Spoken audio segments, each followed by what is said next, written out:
ખાલી છે આ હાથ વાપરે ચાલુ કામ વચ્ચે બોલી જાય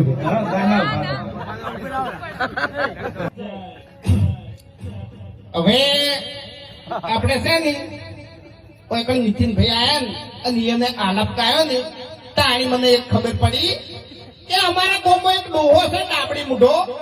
એ આટલા દાડાથી એમાં ચકરી બનાવતો હતો બરોબર જાણી આનો રેકડી કરવા દે ને એટલે મને નવા નવા શબ્દો લાવે બરોબર ખબર જ ના પડે હવે ખબર પડી કે આલાપ કેવી રીતે ગવાય એમ આટલા દાડા તો અમુક બકાયા જ થી વને પણ હવે ખરેખર ગળાની સોગન હાર્યો બે હે અંદરો રેકડી ચાલુ કરે તો ઇક્કી થાપે વના દોત પાડી નાખી જિંદગી ગોઠિયા ખમારું હોય એટલે વાઘુજી તમને ખબર ના હોય ને તો કહી દઉં કે જંગ જોમે કે રંગ જોમે પણ જે જગ્યાએ આ બંકો ધૂણવા બે ને એટલે કોઈની તાકાત